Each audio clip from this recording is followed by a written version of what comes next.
সপ্তাহের নিত্যপণ্যের বাজার পরিস্থিতি নিয়ে এই মুহূর্তে আমাদের সঙ্গে যোগ দিচ্ছেন বগুড়া থেকে আমাদের সহকর্মী জজিফ হোসেন। জজিফ, আজকে সাপ্তাহিক বাজার দর কেমন দেখছেন?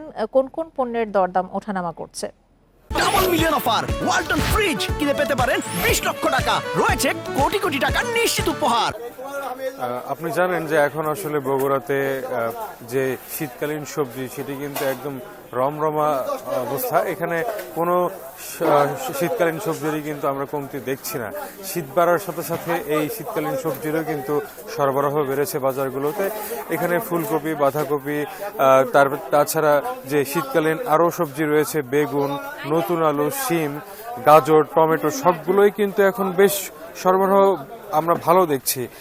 তারপরেও এই সরবরাহ বাড়ার সাথে সাথে আমরা দেখছি যে দামটি যে কমবে সেই কমার কিন্তু আমরা লক্ষণ এখনো পর্যন্ত দেখছি না বগুড়ার বাজারগুলোতে। বিশেষ করে আমি এখন যে বাজারটিতে রয়েছি সেটি হলো বগুড়ার ঠিক শহরের পাশে একটি খুচরা বাজার। সেই খুচরা বাজারে খান্দার বাজারে রয়েছে। এই খান্দার বাজারে সবচেয়ে বেশি যারা গ্রাহক রয়েছেন তাদের একটাই অভিযোগ যে এই বাজারে বগুড়ার মধ্যে সবচেয়ে বেশি দাম রাখা হয় প্রত্যেকটি জিনিসের। এবং গেল সপ্তাহে আমরা দেখেছি যে ভোক্তা অধিদপ্তরের পক্ষ থেকে আসলে এই বাজারে অভিযান পরিচালনা করা হয়েছে, কিন্তু সেই অভিযান আসলে চোর পুলিশের একটা অভিযানে পরিণত হয়েছিল। আমরা দেখেছি যে যখনই ভোক্তা অধিদপ্তরের ম্যাজিস্ট্রেট এখানে এসেছেন ঠিক সেই মুহূর্তেই কিন্তু এখানকার যারা বিক্রেতারা রয়েছেন তারা কিন্তু তাদের দোকানে শাটার নামিয়ে ফেলেছেন, কেউ কেউ দোকান বন্ধ করে রেখে চলে গেছেন। এখানে আপনাকে যদি আজকে আমি কয়েকটি সবজির দাম জানাই, সেই দামটির মধ্যে ফুলকপি হলো বর্তমানে প্রায় 50 থেকে 55 টাকায় বিক্রি হচ্ছে। বেগুন প্রকারভেদে বিক্রি হচ্ছে 60 থেকে 80 টাকা পর্যন্ত। এবং নতুন আলু যেটি বলা হচ্ছে সেই নতুন আলু কিন্তু বিক্রি হচ্ছে 100 থেকে 120 টাকা। এবং টমেটো বিক্রি হচ্ছে 100 থেকে 120 টাকা। এবং পেঁয়াজ, যেটি নতুন পেঁয়াজ আসলে উঠেছে বাজারে, সেই নতুন পেঁয়াজও কিন্তু এখন বিক্রি হচ্ছে 120 থেকে 130 টাকা কেজিতে।